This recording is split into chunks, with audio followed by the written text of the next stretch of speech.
Hello, good evening. Welcome back to another Classic Comics live stream. I know that I'm going up against the Oscars tonight, so I'm probably not going to have a whole lot of people checking in here. But and I thought about not even doing it, but I didn't stream last Sunday, and I'm not going to stream next Sunday either. So I figured, yeah, I probably ought to go and do one. So I'll just be going over some of your Hollywood headlines for the past week. I didn't want to fall too far behind on them. A lot of Superman related stuff this week, and then a couple of Disney related things, and then Snyder, Zack Snyder, a couple of stories related to him. But this one won't go too long. I might go an hour or so. We'll see. Right, so let's just go ahead and get started here. Let me bring up the first story here.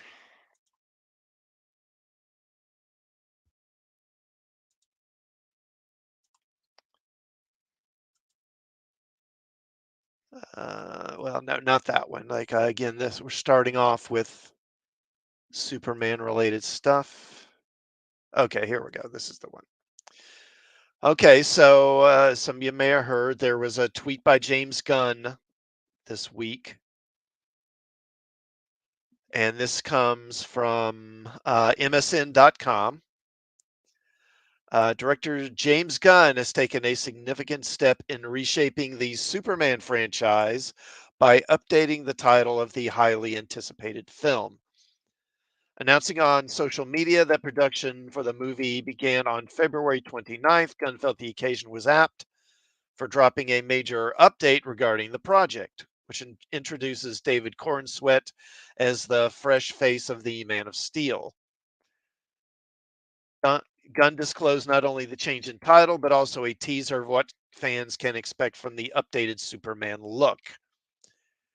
A post shared on Instagram by James includes a photograph showcasing a portion of the superhero's attire, highlighting the famous emblem, all set against a wintry backdrop. And I guess this is the image here. And of course, this is different from that other tweet that went out, let's say a week or so ago, that had kind of the Kingdom Come kind of logo on it. So apparently this is more the look, which is closer to the classic look. It's actually quite close to the Cavill, Snyder style S actually, except there's not some of that extra detailing that was in that version. The revamped movie will shed its original name Superman Legacy to adopt a simpler title, Superman. A change in title reflects the evolution of the movie's script, as Gunn elucidates. Initially titled Superman Legacy, the final script iteration made it apparent to him that the film should be merely titled Superman. Gunn expressed his excitement about the commencement of principal photography for Superman on a date that coincidentally aligns with the character's birthday, describing the serendipity as both coincidental and unplanned. Audiences can anticipate the arrival of Superman in theaters come July 2025. Hinting at more upcoming revelations, James has already given fans a sneak peek at the cast, with one actor notably altering their look. Additionally, a curious crossover element has emerged with the presence of three Marvel actors cast in this new DC flick. So, I mean, I think most people will be relieved that it is a more traditional looking logo and not that Kingdom Come look. I mean, it wasn't awful, but I would prefer this. Although I'm not crazy about the texturing of the costume. This costume actually looks a lot like Cavill's, to be honest. Just that I think the color's a little lighter. And I wonder if Cavill's costumes haven't just been repurposed for this movie instead of making something new, which I mean isn't necessarily a big deal. It's not like they haven't been repurposed before. I remember, that when in the final episode of Smallville, when Clark becomes Superman, I believe it's actually the Brandon Routh costume that he's supposed to be wearing, which they just kind of repurposed. So it's not that different. And as far as the title change, that's fine. It is interesting to note that there really hasn't been a movie previously titled just Superman. We had Superman the movie, but not just Superman. So, yeah, it's fine. I'm more concerned about what's going to be in the movie than about the title of it. And then speaking of that, let me go ahead and move on to the next one here.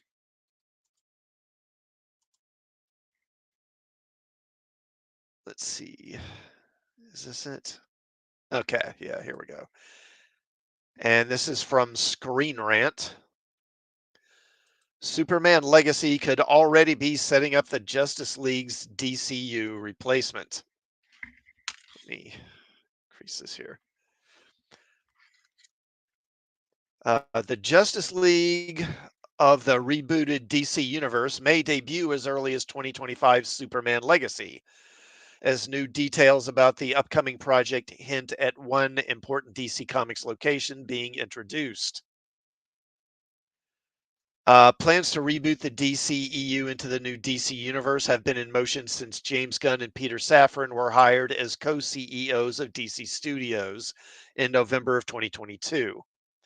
Gunn announced 10 projects in the DCU's Chapter 1 titled Gods and Monsters, including the DCU Superman, which is set to debut David Cornsweet as Clark Kent's Man of Steel following Cavill's departure. Superman Legacy is expected to release. I guess I should just call it Superman, shouldn't I? Is expected to release on July 11, 2025 as the DCU's first feature film, though the new franchise will kick off in 2024 with the premieres of Creature Commandos and Waller. Whoopee. Superman will introduce many heroes to the DCU, including Mr. Terrific, Metamorpho, Hawkgirl, and Guy Gardner's Green Lantern, among others, suggesting that David Cornsweet's Superman will already have connections to several powerful figures in the DCU. With production well underway on Superman, new details have recently been revealed, some of which hint at major storylines and potential character inclusions in DCU's highly anticipated Superman reboot. According to the Ohio Department of Development, Superman is set to film scenes in Cleveland and Cincinnati, which are two very important Superman related locations. DC Comics Superman was created by writer Jerry Siegel and artist Joe Shuster, both of whom grew up in Cleveland, with the city also being the place where they first envisioned the idea of the Man of Steel. It's possible that the Cleveland skyline could be used for the DC Universe's Metropolis. I don't know about that, but diehard DC Comics fans would surely appreciate a trip to the birthplace of Superman, Jerry Siegel's home. Since Superman Legacy is filming in Cleveland, get rid of that. And Cincinnati, the Ohio Motion Picture Tax Credit Program provided $11 million in tax credits to the project, which will provide a boost. While Cleveland has a great deal of emotional significance, though, Cincinnati is another crucial location in DC Comics, and the fact that Superman, under the working title Genesis, will be filming there has spurred theories concerning the introduction of one major superhero team. This is because Al Gumer, I don't know how you say that. Background supervisor on the animated Super Friends series, based a very important DC site on one of Cincinnati's most famous landmarks. Yeah, and I knew about this.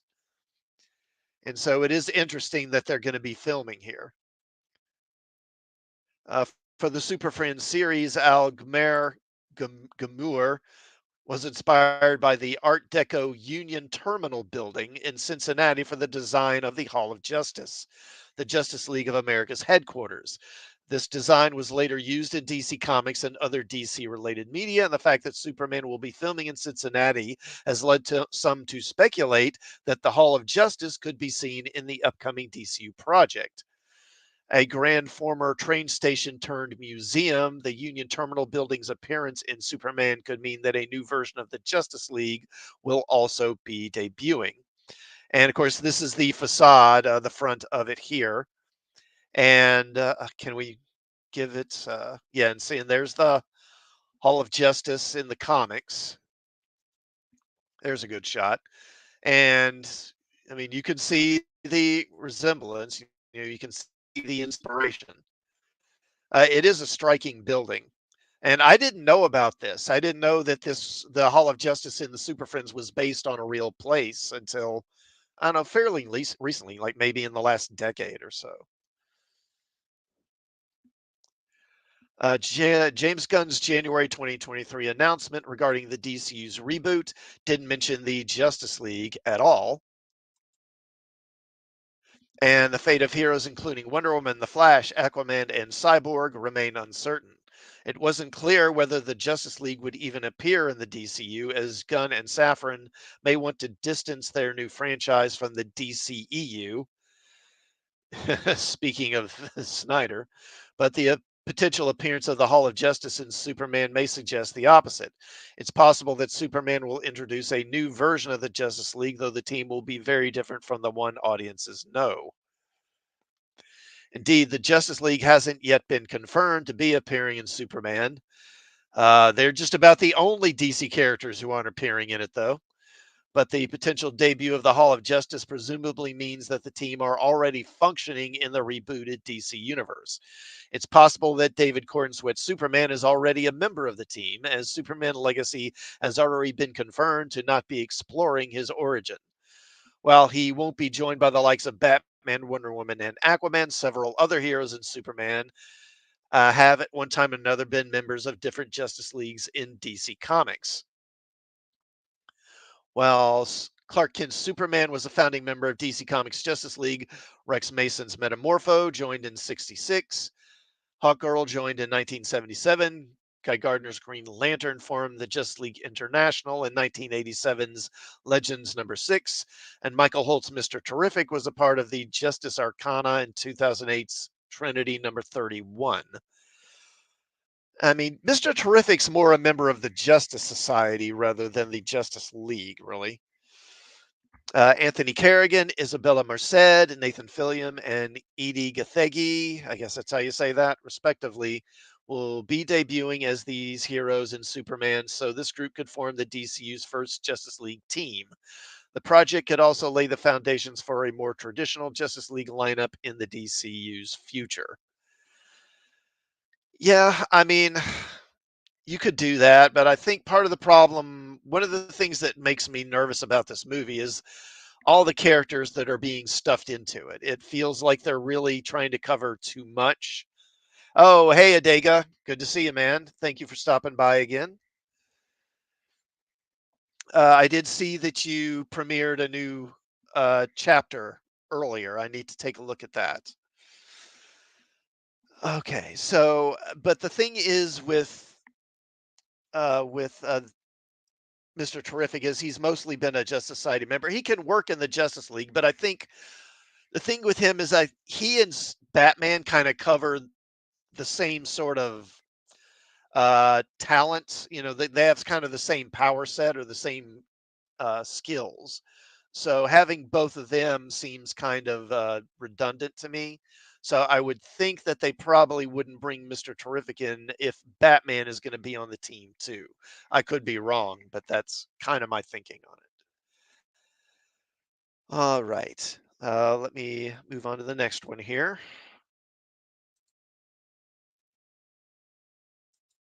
Okay, get rid of that. Okay. And this is from comicbookmovie.com.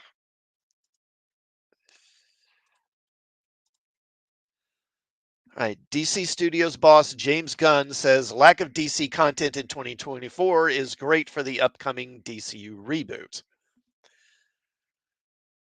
So 2024 is going to be a strange year for superhero movies. Sony Pictures will release 3 live-action Spider-Verse titles, with Madam Web, Craven the Hunter, and Venom 3 spread throughout the year. Marvel Studios, meanwhile, has only one event picture coming, and the hope is that Deadpool 3 can save the MCU and the increasingly unpopular multiverse saga.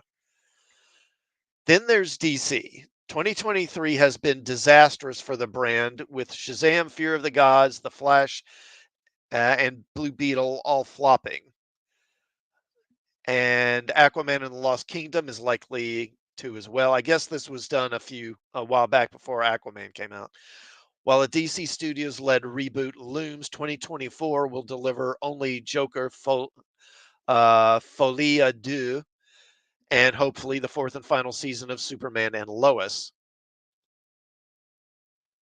Even 2025 looks relatively quiet, seeing as Superman Legacy is currently the sole DCU movie heading our way. On the plus side, the year could at least conclude with the Batman 2. Asked by a fan on Threads whether he's concerned that a lack of DC content in 2024 will kill the DC brand, DC Studios co CEO James Gunn replied, "I think it's great for us and for the reset. This is true, and it's the same reason Marvel Studios has taken its time with a new X-Men movie after Dark Phoenix bombed. However, a single year and a Joker sequel might not be anywhere near enough to wash away 2023. Yeah, maybe not. Or the past few years from the mouths of moviegoers who have soured on DC. Does anyone who isn't a hardcore fan know that Superman is taking place in a new rebooted universe?" I will say that for the most part, I mean, I liked Shazam and Blue Beetle, and I actually quite liked Aquaman quite a bit. I thought Aquaman was actually pretty good. Flash was a total mess. But again, and I've said this before, I think I think they've kind of damaged the brand at this point, and therefore, uh, people just immediately, you're going to have an immediate uphill battle to get people to even like DC now because there have been so many disappointing movies. Uh, And Adega says Lady Gaga and a musical. No thanks. Yeah, I mean, I'm kind of inclined to agree. I'm not excited about that Joker movie. You know, that the first Joker, obviously the thing was a surprise hit and it made a freaking billion, on a low budget. So it was a hugely profitable film for the studio. And I understand why they're doing a sequel. But I have a feeling this sequel is going to be a big disappointment for them for a couple of reasons. One of the reasons I think the first Joker, it was just kind of the right movie at the right time. Um, and I just don't think that the cultural landscape is the same now as it was a few years ago. And so I don't think that the movie is primed to take off at the box office the way the first one was. It was just the circumstances were just right for it. But the second one, I don't get that sense here. And again, there wasn't the superhero fatigue a few years back that there is now. And yeah, I know that Joker's not a superhero, but still he's a comic book character. And but a big part of it is that that first Joker movie, like most superhero comic book movies, the audience was overwhelmingly male. And in all likelihood, this movie that's coming, it's also going to have an audience that is overwhelmingly male. And males, generally speaking, aren't big fans of musicals. And so I don't think that's going to help the movie. I think that has the potential to really impact the film's success negatively. And of course, on top of that, you've got that this has a much bigger budget. I think I did a story on that just a couple of weeks ago about how the budget for this thing is ballooned, and it's because the first Joker had a very minimal budget. I think it was like 70 million or something like that. And this is way, way above that. And another thing I think that's probably not going to help is Lady Gaga as Harley. I think Harley's popularity is kind of overestimated to a degree, and certainly it is in terms of movies. Because how many movies has she been in? She was in the first Suicide Squad. the second Suicide Squad, and she was in that Birds of Prey movie. Were any of those movies hits? The first Suicide Squad did okay. And to be fair, I think she was one of the main things people liked in it. But that Birds of Prey was a flop, and the second Suicide Squad movie was a flop too. And that was with Margot Robbie playing the role. And part of the reason people like her, particularly male readers, is because that sort of makeover she got in Suicide Squad made her this really kind of sexy character. And I don't think Gaga's going to play it that way. And I mean, let's face it, she doesn't have the sex appeal that Margot Robbie does. So I don't think Harley is going to be as big a draw for this movie as they may think it's going to be. So yeah, I don't think this that movie is going to do particularly well. Where was I? Okay, yeah. Um, okay, so if Waller, for example, arrives before that and stars a bunch of DCEU actors, then the risk is they'll have no reason to think it's anything other than more of the same. Yeah, yeah, I agree with that. On the plus side, Gunn appeared to confirm that Creature Commandos is coming next year in a separate reply, so we will have that to look forward to. Early this year, the filmmaker shared his hopes for how the DCEU's final movies would lead into the new and improved DCU. Quote, I think that we've gotten lucky with the next four movies because we have Shazam, which leads into Flash, which resets everything. I mean, did it? Did it really? Which then goes into Blue Beetle, which is totally disconnected and can be a part of the DCU, which goes into Aquaman, which leads into Superman Legacy, our first big project. But the one thing that we can promise is that everything from our first project forward will be canon and will be connected. We're using some actors from the past. We're not using other actors from the past, but everything from that moment forward will be connected and consistent. Okay. So I think Gunn is actually right. I do think that kind of not having much content coming out is a good thing. I think part of the reason why they're seeing diminishing returns for so many of these franchises is because it's just become a conveyor belt, and they just keep spitting the stuff out. Back in the day, you had Star Wars once every 3 years, for a while. And then there was like a 20-year gap before you got the prequel trilogy. And similarly with superhero movies, you would get a superhero movie, say a Batman movie every few years or a Superman movie every few years. But of course, obviously starting around 2000 with the Spider-Man movies, they became much more frequent.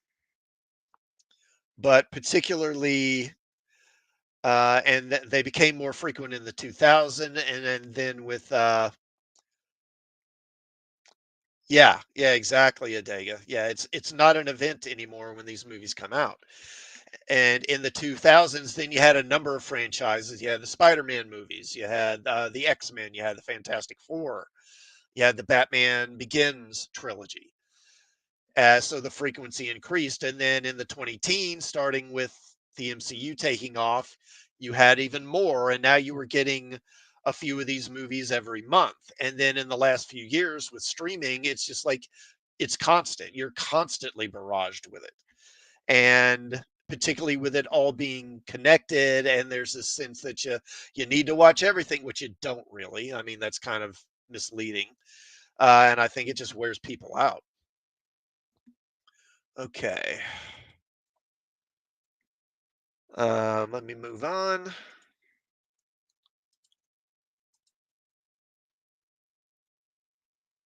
Come on, computer. Okay.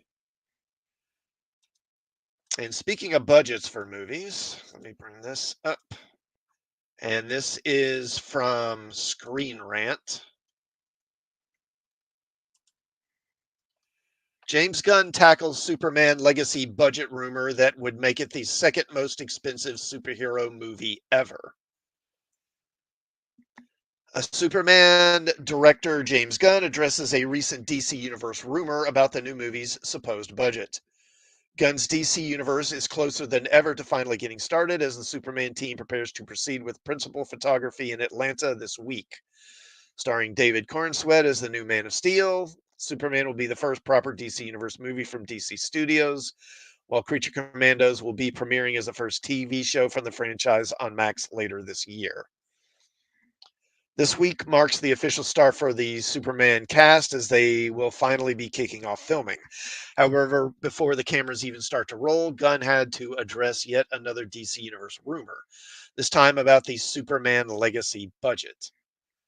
And then they got the tweet here with this person, Adam Ambro, uh, reposting an article. What is this from bizjournals.com? Superman Legacy expected to hire more than 3,000 Ohioans during filming. And Adam retweeting it or posting it to Gunn and saying, "Hey, this article says your Superman budget is 364 million. Is that true or false?" And Gunn says, "Absolutely not. How in the world do they think they know what our budget is?" Okay, and then they kind of reiterate that here. At the time of the story's publication, the official Superman budget has not been released to the public. If Superman Legacy had truly had a budget, okay, if Superman Legacy had truly had a, okay, wow, um, had a budget of 364 million, it would have ended up being one of the most expensive superhero movies of all time. Good God, that sentence is awful. If Superman Legacy had truly had a budget of 364 million, it would have ended up being one of the most expensive superhero movies of all time. Yeah, wow, great. When looking back at the past 2 decades of superhero movies, the last three Avengers installments are currently conquering the top three spots with their budgets. At the top, Avengers Age of Ultron has a reported cost of over 444 million. The most expensive comic book movie from Warner Brothers is 2017's Justice League, which cost the studio 300 million. Tobey Maguire's Spider-Man 3, which was still profitable despite the critical reception, is the priciest Peter Parker live-action movie with a budget of 258 million. Batman vs. Superman, The Amazing Spider-Man 2, Captain America Civil War, Dark Knight Rises, and Guardians of the Galaxy Volume 3 had different box office revenue, but they all had around 250 million as their respective budgets. And they have them listed here. So I guess these are the top 10. Given the box office disappointments and all the DCEU films from 2023, Warner Brothers Discovery and DC Studios will likely be very careful about what budget Superman Legacy ends up flying with throughout the production. It wouldn't be shocking if they landed somewhere between 150 and 200 million, which doesn't even include marketing. But for now, time will tell how much money Superman Legacy will get as the DC Universe movie prepares to start filming. Yeah, I mean, if this was going to be 350, 360 million just for Superman, ouch. It's because then you're talking about the movie obviously needs to make, it's going to need to pretty much make 1 billion in order to be profitable. And that's been, yeah, really. Yeah, what can you say about the writing? But I mean, again, I've said it before. If they start just using AI to make these articles, I mean, the grammar will probably improve. But with Superman Legacy, again, it's going to have to make 1 billion in order to turn a profit, probably, if it's got that kind of budget, or at least somewhere in the 750 range, 750 million.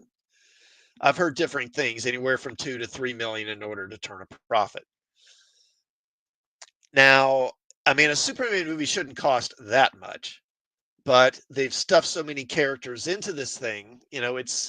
I don't know much about the plot as far as like, I know Luthor is in it, but is he the main villain or is he just going to kind of be there? When they're setting him up for the sequel or something. I don't know. But with all these other characters they have in there, you can see a path to where this movie could get really expensive if they had, say, some action scene or multiple action scenes where Superman is working with all these other characters. If they really are there to kind of represent the Justice League, then I could see it costing that much. And considering the characters he selected, I would think that if they're doing Justice League, I would suspect that it's going to fall more in line with the kind of late 80s, kind of Keith Giffen, DeMatteis, Justice League International, kind of that, which was more humorous and kind of slapsticky, which would certainly fall in line with what we've seen from Gunn as far as with Guardians of the Galaxy. Not thrilled with that idea because I'm just kind of burnt out on goofy, silly superheroes. I just like them to be taken a little more seriously for a change. I mean, I like those comics; they're okay, but I don't know. It's just kind of too much in terms of goofiness for me. Okay, we'll go ahead and move on. And okay, so here's another one. And again, this is Superman related.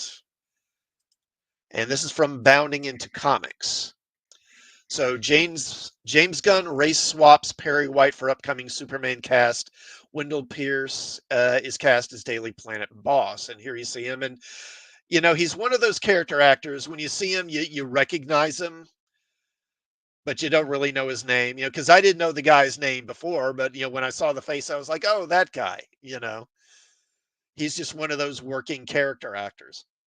Uh, and there it is, bringing it into his comic book accurate casting plans for Superman's already extensive cast. James Gunn has officially chosen the Wire star Wendell Pierce as the next actor to portray the planet's tough but lovable editor-in-chief Perry White on the silver screen. News of Pierce's casting, get rid of that, in the newly renamed film was broken on March 1st, courtesy of an exclusive published by The Hollywood Reporter's Boris Kitt. With his attachment to the role, Gunn's upcoming first entry in DCU's new cinematic universe has officially rounded out the Daily Planet's main news team, which also includes Skylar Gazondo's Jimmy Olsen, Rachel Brosnahan's Lois, and of course David Cornsweet's Clark Kent. Unfortunately for fans, while an appearance by Pierce in a project would normally be something to celebrate given his acting talents, the sentiment is undercut in this instant by the fact that his casting stands as another instance of lazy Hollywood race swapping. Following his official Superman Kanan debut in the second episode of the 1940 The Adventures of Superman radio serial, Clark Kent reporter, the only man capable of ordering Big Blue around, received his first visual depiction in Superman Volume Number 1, Number 7, wherein he would be drawn as a brown-haired man with a receding hairline and a penchant for cigars. Although the years would see his design shift ever so slightly to give him back some of his hair, it is the appearance with which White has been depicted in every single one of his appearances, animated, elseworlds, or otherwise, prior to the modern era. In regards to that qualifier, well, White's race-swapped appearance in James Gunn's Superman will not be the first time he'll have to be subjected to such a change. It should be noted that this idea is a relatively new one, only beginning in 2013 with his portrayal by Lawrence Fishburne in Zack Snyder's Man of Steel. From there, the newsman would be race-swapped 2 more times, once in the 2019 Super Sons YA graphic novels, and again in Cartoon Network's My Adventures with Superman animated series. And I guess that's this version here, right? Notably, this is not the first race swap Gunn has made amidst the Superman casting process. As previously reported, the character of Lex Luthor's henchman, Otis Berg, who was first introduced in 1978 Superman by way of Ned Beatty, will be portrayed by longtime Gunn collaborator Terrence Rosemore. Terrence Rosemore. I don't know him, so I guess he's African American too. I didn't know he'd been race swapped, but okay. I don't know. I think the article's being a little harsh here. Um, I mean, yes, I would prefer that Perry White be Caucasian. But I will say that if you're going to race swap the character and do it, this actor, Wendell Pierce, he's a good choice because he kind of fits the type. Perry White is this kind of older, like say 50, 60 something guy. He's kind of older, graying hair, a little overweight. And Wendell Pierce fits that mold, except that he's black. Um, and I would prefer, of course, it's going to depend on how he plays him. White, I still think Jackie Coogan, who played him in the Christopher Reeve movies, is the best version because he's the more the way he was in the comics. He's very loud, very boisterous. He's not as abrasive as, say, J. Jonah Jameson is, but there are some similarities between them. And I thought that in Superman Returns, I thought that Frank Langella, who played the character, I thought his performance was kind of lacking. Langella's a good actor, but I just thought he played him too sedately. I wanted something more lively. And could you argue that that's more kind of over the top or more kind of cartoonish? Well, yes, but again, we're talking about characters from comics here. I want them to be a little larger than life, at least some of them. And I think that would be a good fit for Perry White. And if he can play the character that way, then I think this is actually pretty good casting. Then I would actually prefer that to Langella. And actually Lawrence Fishburne kind of played him that way too, very kind of sedate and not a lot of fire to the character, not very lively. So I'm actually okay with this casting. I think it's actually a pretty solid choice. Again, if you're going to uh, portray him as a black man, this is the guy to get. I think he's a good choice. Hopefully he will be portrayed that way. We'll see. Okay. And okay, I already covered that. All right. So and then just one more related to Gunn. Let's see. Okay, James Gunn comments on Teen Titans movie and more rumored DCU projects. All right, James Gunn has addressed new DC Universe rumors, teasing the possibility of a Teen Titans movie and more. Back in January 2023, Gunn announced the first few movies and TV series for the DCU's Chapter 1. Among the exciting upcoming DCU movies and shows is Gunn's Superman Legacy, which will feature multiple heroes. Now, Gunn has talked about the possibility of two rumored projects and a casting for Supergirl Woman of Tomorrow. And on Threads, Gunn commented on 3 DCU rumors, saying at least one of these things is not true. Have fun guessing. And I guess this is what he's talking about here. The latest round of DC rumors claim that a Teen Titans film is in early development, with The Whale director Darren Aronofsky in talks to direct a Plastic Man movie and casting for the role of Ruthie in Supergirl Woman of Tomorrow being an open call, with DC looking for actresses in the 15 to 18 age range. The wording of Gunn's response leaves room for one or two of the rumors to be true. While some characters and teams were not present in the few projects announced for the DCU, so far, Gunn previously revealed that the January 2023 slate consisted of less than half of the DCU's Chapter 1. The DC Universe's creative chief has since commented on a few possible projects or teased characters that can make an appearance on social media. That includes a notable absence, Wonder Woman. While Gal Gadot's Wonder Woman is unlikely to continue in the DCU, Diana Prince will not go missing for long. Gunn has confirmed that Wonder Woman will appear before 3 years of the DCU have gone by. Okay, so is he counting that 3 years from the release of Creature Commandos or from the release of Superman? Or Waller? Is Waller? I think Creature Commandos is before Waller. because I think those two are going to be at least a year apart. So there's a possible 4 year span you're talking about from right or from when Creature Commandos is released. Gunn also teased that a new Justice League movie will come to the DCU. However, it might not be the only version of the team to debut, as Gunn has teased the Justice League International as well. Yeah, so like I said, I think that's the version that might be what if the Justice League is in Superman, the Superman movie, I think that's the version we're going to see. And multiple characters from the team are confirmed for the DCU already. Another team that could be getting its solo project is the Terrifics, which will see two members, Mr. Terrific and Metamorpho, debut in James Gunn's Superman Legacy and has been teased by the director. Gunn has also teased a series of characters that could be part of the DCU, including names like Nightwing, Question, Wildcat, Cassandra Cain, and more. Based on Gunn's social media tease, perhaps new DCU projects could be announced at 2024's San Diego Comic-Con. So as far as the Titans are concerned, I mean, I would like to see that. I was not a fan of that streaming show, which was a bit too, I don't know. It was just going way too dark and edgy for me.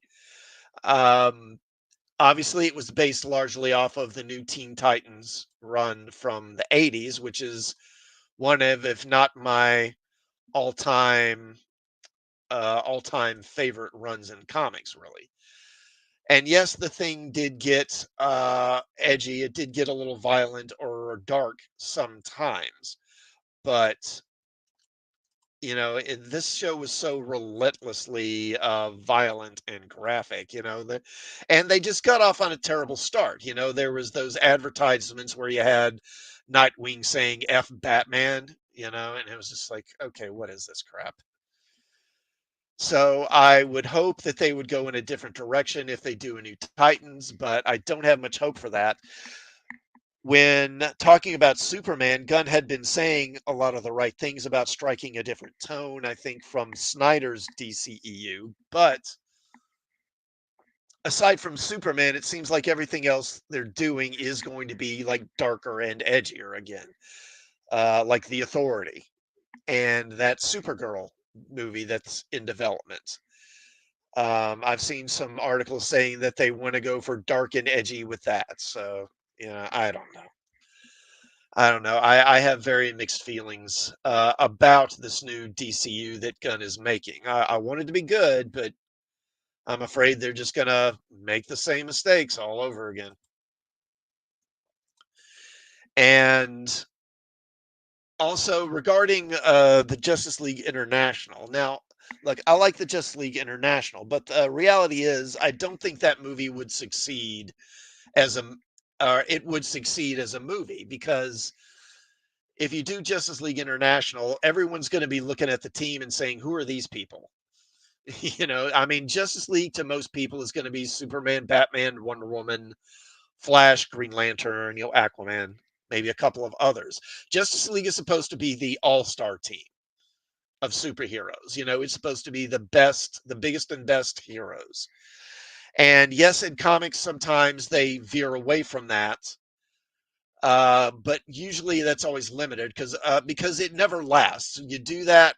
What the pattern or cycle is they'll do the main heroes and the main team that and then after a while the sales will start to go down. Then they'll do some big membership shakeup. And invariably they'll bring in a bunch of, second tier, lower tier characters to be the Justice League. And usually there'll be an initial bump because people are kind of intrigued by the new team, but it never lasts. And then sales drop, and then they just bring back the main stars again. And if you do a Justice League International movie, I think I have a hard time seeing that being successful, because if it's a Justice League movie, it's going to be really expensive. So it's going to need to make a lot of money. And, you can kind of pull that off in comics to a degree, but for a movie, I just don't think that would succeed. You're going to need to have Superman and Batman there at least, and Wonder Woman too, probably. Now maybe if you put them in, you can maybe build around them to a degree, but the fewer of those main characters, those main heroes you use, the more you're gonna set this Justice League movie up to fail, I'm afraid. All right, so that's enough of Gunn and Superman. So what are we at? 7:45. Okay. We'll move on to Disney, and this is from the Hollywood Reporter. Bob Iger pushes back on Marvel fatigue, but says Disney quietly canceled movies. All right. Disney CEO Bob Iger is pursuing a major overhaul of the company's film output. In the midst of something of a strike induced box office drought, and after a challenging year for Disney's film slate, the executive said Tuesday that we're doing a lot to turn around Disney's feature film business, which hit on hard times that need addressing. Iger, speaking at a conference hosted by Morgan Stanley in San Francisco on Tuesday, was pressed about what he is doing to turn the film business around. You have to kill things you no longer believe in, and that's not easy in this business because either you've gotten started or you have some sunk costs, or it's a relationship with either your employees or with the creative community, Iger said.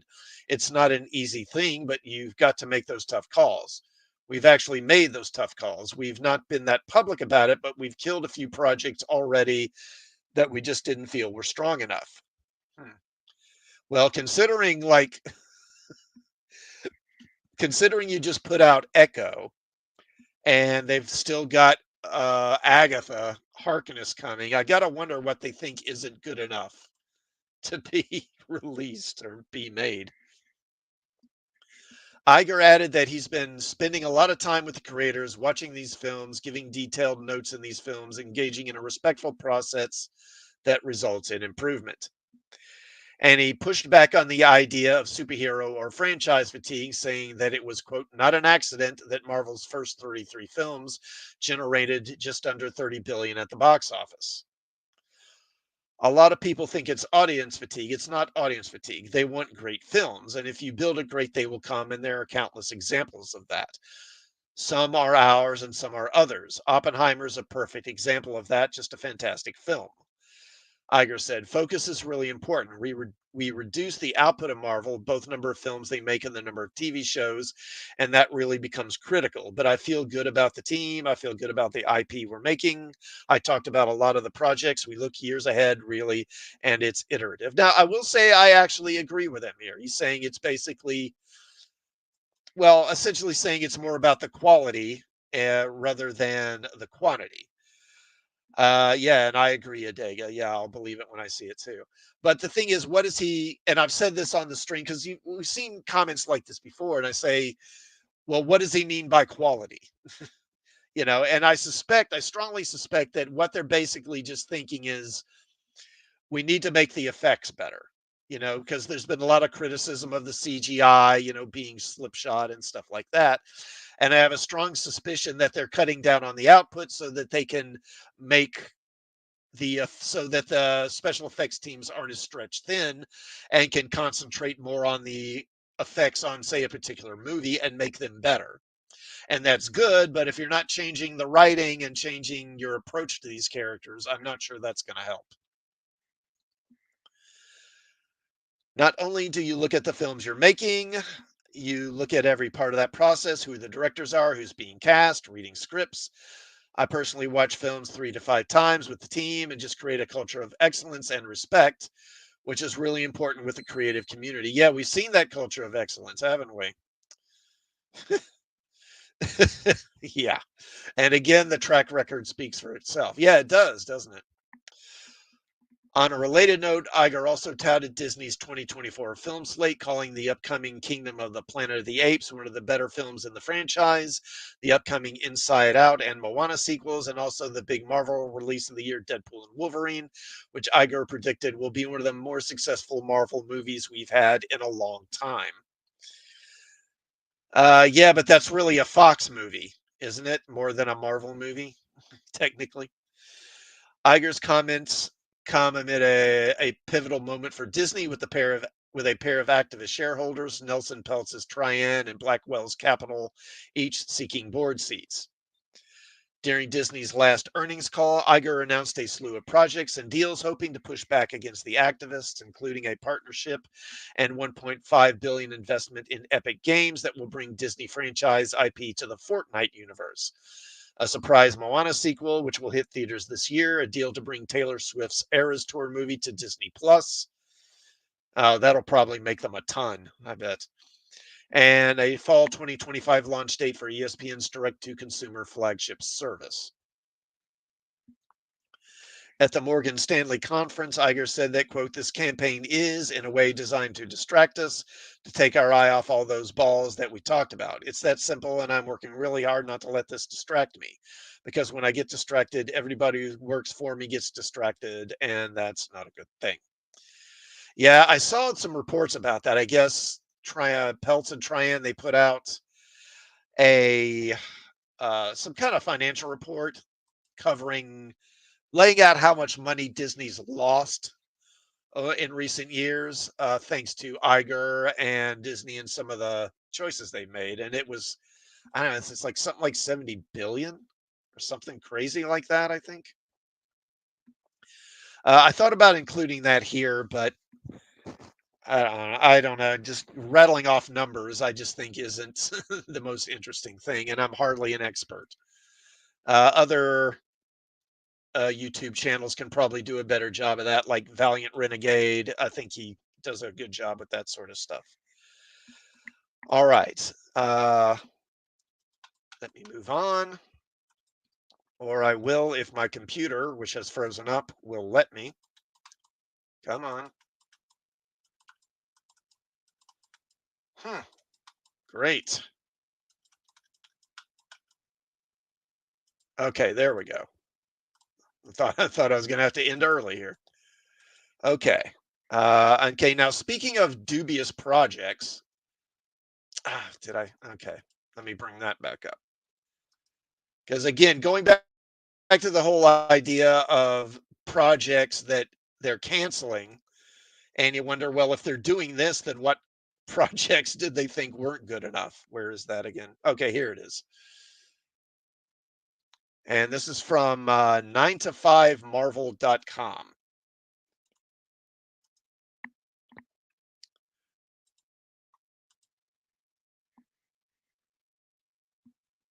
Okay.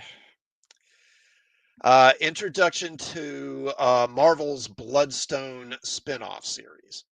So some of you probably remember that Werewolf by Night movie that they did on Disney Plus. Now, I don't have Disney Plus, so I didn't watch the whole thing.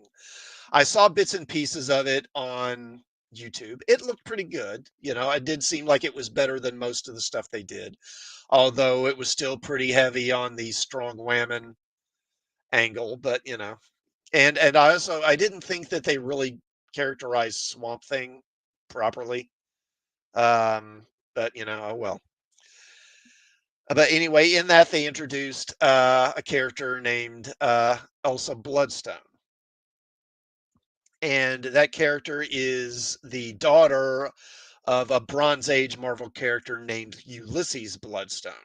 And Ulysses Bloodstone, and you can see him here. And he was called Bloodstone because of this magic gem that he had, like, stuck in his chest. And he had kind of like mystical themed adventures, and he fought a lot of weird monsters and stuff. And then they introduced his daughter later, who kind of sort of took up his mantle and all that.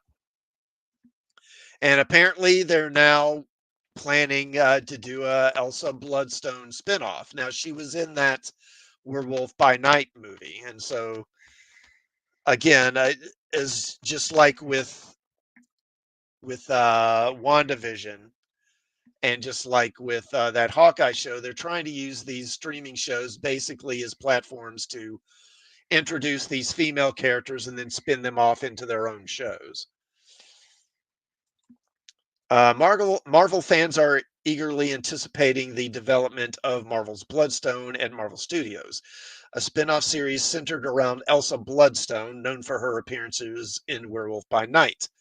Reports indicate that Marvel Studios is working on creating a multi-season series for Disney Plus, expanding Elsa's character within the Marvel Cinematic Universe. This project, stemming from rumors dating back to 2014 2015, aims to provide Elsa with a more prominent role and unique narrative focusing on her pursuits as a hunter of the Bloodstone. With Marvel's Bloodstone, Marvel Studios is looking to introduce a fresh and distinct feel to the MCU while delving into the world of supernatural creatures alongside Elsa Bloodstone. The series is expected to intertwine with other beings within the Marvel Universe, potentially opening up a new storytelling avenue and connections within this expansive fictional realm. Fans fans are excited about the possibility of the spin-off series, eagerly anticipating its release in the coming years and hoping for a captivating exploration of Elsa's character and her adventures. Are they really? Are they? Um, I mean, I'm sure there are some who are, but I can't think it's that many people are excited about Elsa Bloodstone.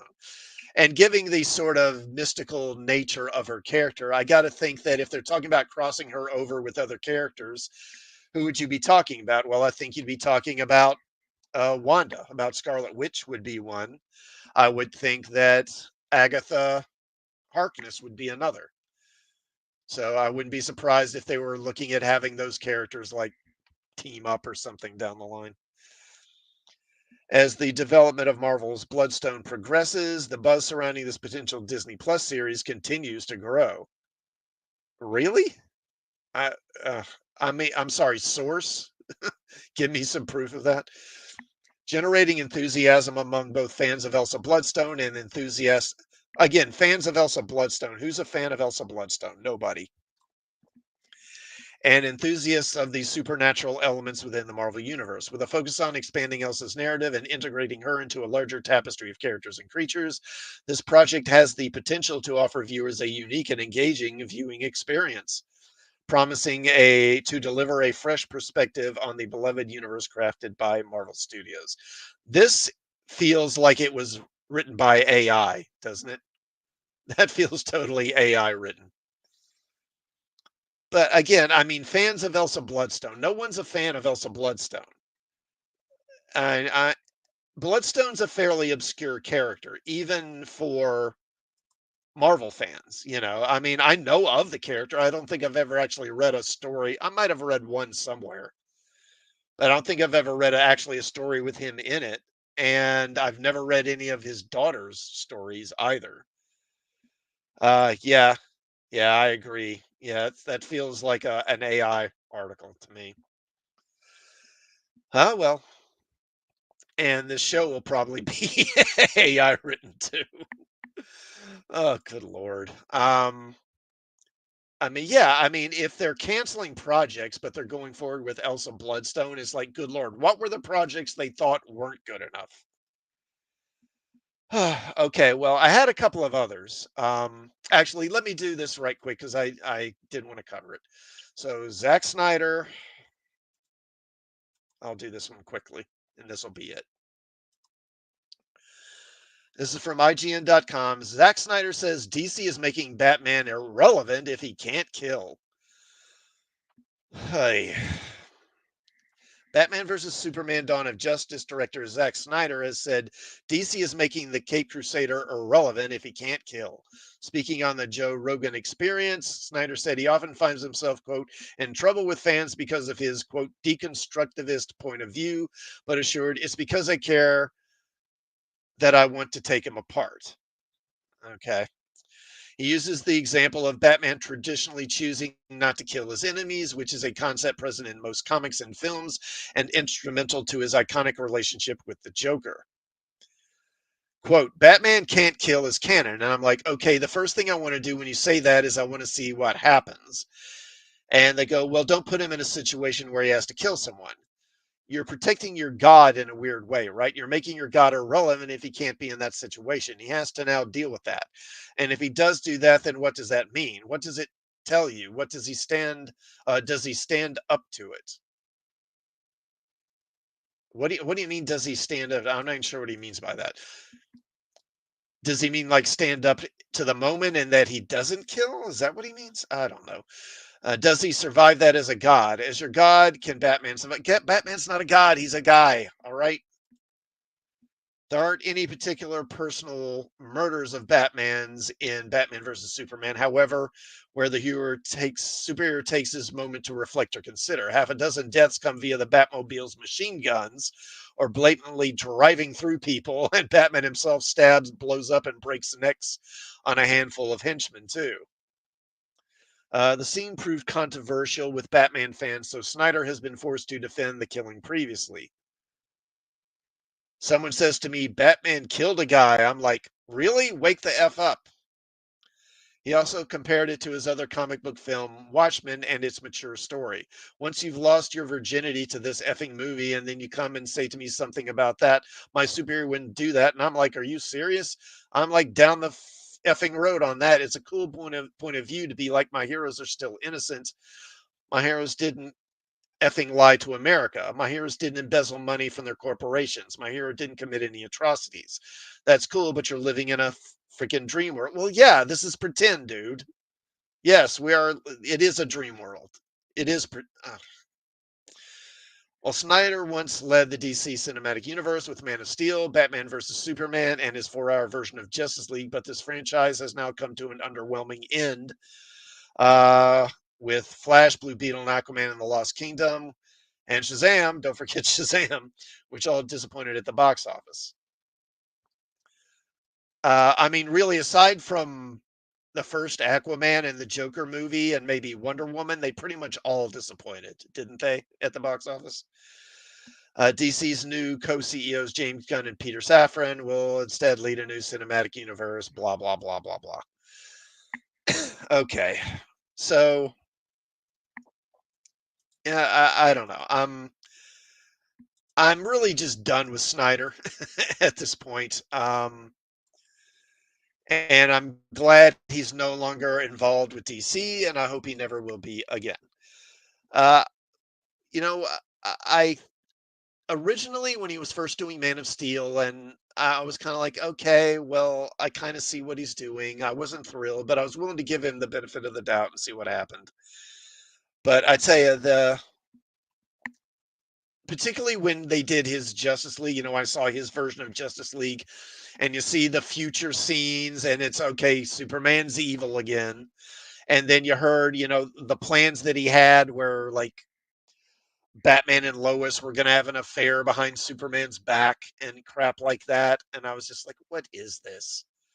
Thank God he's gone. And this just kind of reinforces that.